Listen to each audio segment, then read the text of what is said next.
Student, जय श्री महाकाल। तो कैसे हैं आप सभी लोग? उम्मीद करती हूँ अच्छे होंगे, मस्त होंगे और स्वस्थ होंगे।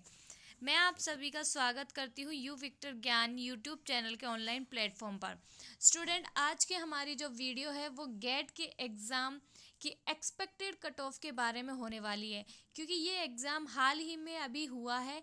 3 फरवरी, 4 फरवरी, 10, 11 फरवरी को ये एग्ज़ाम अभी ही रिसेंटली हुआ है।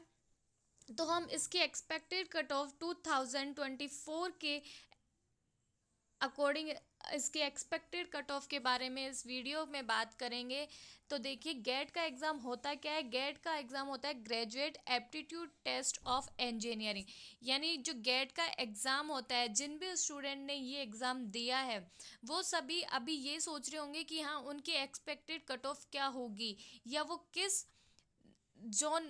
नंबर पर आकर अपने आप को सेफ मान सकते हैं। क्योंकि स्टूडेंट, जो एक बात मेरी ध्यान रखिए, जो गेट का एग्ज़ाम है ना, ये अगर आपको टफ लग रहा है तो ये आपके अलावा बाकी सब स्टूडेंट है ना, उन सब के लिए ये टफ है। क्योंकि गेट का एग्ज़ाम बहुत हाई लेवल का होता है। इसमें आपको क्या करना होता है, पोस्ट ग्रेजुएट करनी होती है, जिसमें आपको जो गेट एग्ज़ाम देते हैं उसके आपको बेनिफिट्स क्या है कि आप इसमें एमटेक कर सकते हैं, एमएस, पीएचडी, अगर किसी को रिसर्च करना है, या फिर ट्रिपल आईटीज भी कर सकते हैं। इसके अलावा आपको गेट के थ्रू फॉरेन कंट्रीज जैसे कि सिंगापुर वगैरह में भी कॉलेज अलॉट होती हैं। और कुछ जो अच्छी MNITs होती है इंडिया में, NTPC, NMDC, NHPC, ये सारी जो कॉलेजेस होती है, और कुछ जो अच्छी फैसिलिटीज़ वाली कॉलेज होती है, वो गेट के एग्ज़ाम के बाद में आपका इंटरव्यू भी लेती है। तो आप यकीन मानिए, जिसने भी गेट का एग्ज़ाम दिया है, अगर उसका सिलेक्शन हो जाता है और उस सिलेक्शन के प्रोसेस के बाद में उसको अगर एमटेक ITs डिपार्टमेंट में कहीं जाना है, तो उसकी लाइफ बहुत ही लग्जरी होने वाली है। क्योंकि गेट का एग्ज़ाम, मेरी बात सुनिए, गेट का जो एग्ज़ाम होता है वो बहुत टफ होता है। 3 घंटे का ये टोटल ऑल ओवर एग्ज़ाम होता है। इसका जो एग्ज़ाम ड्यूरेशन होता है वो 3 आवर्स का होता है। 3 आवर्स का होने के बाद में इसमें टोटल ये 29 लैंग्वेजेस में होता है, यानी 29 लैंग्वेज होती है। इसमें टोटल होते हैं, इसमें 100 मार्क्स होते हैं, 65 क्वेश्चन होते हैं, जो कि 3 घंटे के होते हैं। स्टूडेंट जिसका प्रेजेंस ऑफ माइंड और जिसने पूरी साल भर मेहनत करके ये 65 क्वेश्चन अच्छे से उन 3 घंटों में अटेम्प्ट कर लिए, तो उसके आने वाले 30 साल बहुत ही शानदार लग्जरी होने वाले हैं। क्यों? क्योंकि गेट के एग्ज़ाम में स्टूडेंट प्रेशर इतना रहता है कि आपको सही क्वेश्चन आता है, लेकिन आप उस जो एग्ज़ाम प्रेशर रहते हैं, उस एग्ज़ाम प्रेशर के चक्कर में आपका सही क्वेश्चन भी आपकी हेजिटेशन के अकॉर्डिंग वो कभी कभी गलत हो जाता है।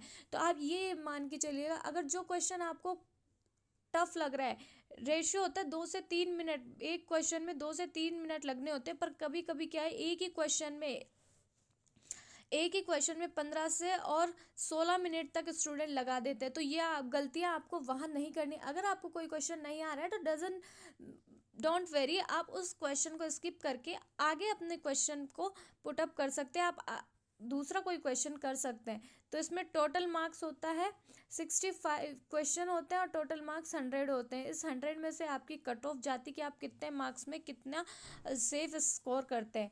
तो हम पिछले कुछ ईयर्स की अगर कट ऑफ की बात करें, यानी कि 2023, तो मैं आपको इसके फॉर्म बता देती हूँ कि इसके फॉर्म कब निकलते हैं, कब से इसका एग्ज़ाम स्टार्ट होता है।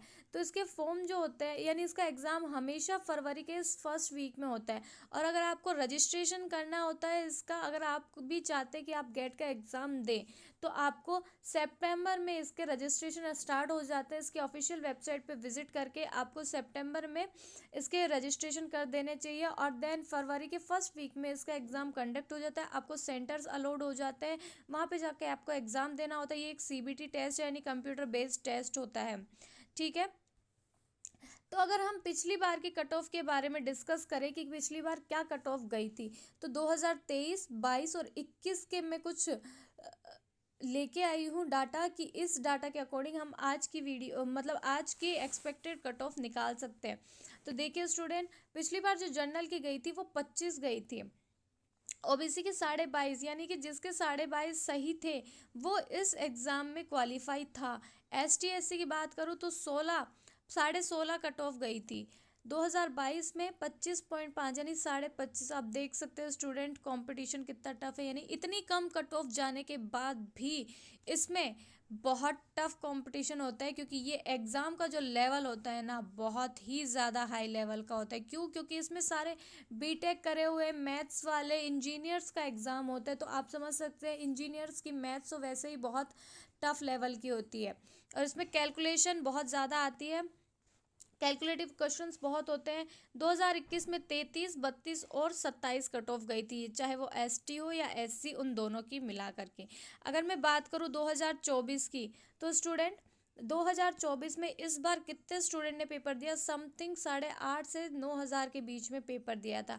ये कोई कम आंकड़ा नहीं है, 8,500 से 9,500। माना कि हर किसी एग्ज़ाम में लाखों की तादाद में, जैसे कि 15 लाख 20 लाख स्टूडेंट पेपर देते हैं, लेकिन गेट के एग्ज़ाम में 8,500 से 9,000 भी बहुत ज़्यादा होता है। तो मैं कट ऑफ की बात करूँ, इसकी जनरल, ओबीसी और एसटी के बारे में बात करूँ, तो इसकी कट ऑफ जहाँ तक है वहाँ तक रहने वाली है। 28 से 29 नंबर जनरल में रहने वाली है। ओबीसी 24 से लेकर के और 27 तक इसकी कट ऑफ रहने वाली है। एसटी और एससी की अगर मैं देखूं, तो 19.5 से लेकर के और 17 मार्क्स तक इसकी कट ऑफ रहने वाली है। तो स्टूडेंट आप निराश मत होइए अगर किसी का इस बार सिलेक्शन नहीं हुआ है, क्योंकि ये जो एग्ज़ाम होता है इसमें कुछ नहीं, इसमें आपको उन 3 घंटों में अपना टाइम मैनेज करना होता है कि आपको पर क्वेश्चन में कितना टाइम देना होता है। अगर आप उस क्वेश्चन में ज़्यादा टाइम लगा रहे हैं, तो आप दूसरे क्वेश्चन में किस तरह कम कैलकुलेशन करके अपना क्वेश्चन सही कर सकते हैं। तो अगर कोई टाइम मैनेजमेंट नहीं कर पाया है, उसने वो सोच रहा है कि अगर पूरे साल मेहनत की है और इन 3 घंटों में उसका पेपर नहीं हुआ सही, तो आप होपलेस मत होइएगा स्टूडेंट, क्योंकि आप अभी से इसकी तैयारी में जुट जाइए। अभी सितंबर आएगा, उसके बाद में इसके रजिस्ट्रेशन फिर से स्टार्ट होंगे, और नेक्स्ट फेब के फर्स्ट वीक में ही आपका एग्ज़ाम हो जाएगा। क्योंकि आंखों में अरमान लिए मंजिल को अपना मान लिया, अब मुश्किल क्या आसान क्या, जब ठान लिया तो ठान लिया। जब आपने सोच लिया है कि आपको कुछ अच्छा ही करना है, तो क्यों ना गेट से ही शुरुआत करें। और ये गेट, मैं बताऊं आपको, आपका ये अंतिम पड़ाव होगा स्ट्रगल का। जब आप गेट क्वालिफाई कर देंगे, जब आपको गेट के थ्रू एक सक्सेसफुली कॉलेज मिल जाएगी, आपको रिसर्च में जाना है तो पीएचडी में मिल सकता है, आपको फॉरेन कंट्री में जाने का सपना आपका पूरा हो सकता है इस गेट के एग्ज़ाम के थ्रू। तो अगर आपको ये एग्ज़ाम क्वालिफाई करना है स्टूडेंट, तो अभी से अपनी मेहनत में जुट जाइए, अपना कोई भी अच्छा सा कोर्स खरीद लीजिए या सेल्फ स्टडी करिए, जो भी आपको द बेस्ट लगे वो करिए और मेहनत में जुट जाइए। क्यों? और अगर हम इसकी सैलरी की बात करें कि गेट एग्ज़ाम के बाद में मतलब आपको सैलरी क्या मिलती है, तो स्टूडेंट सैलरी मिलती है इसकी 1 लाख पर मंथ। ये आंकड़ा आप समझ पा रहे हैं, यानी एक के पीछे 5 0।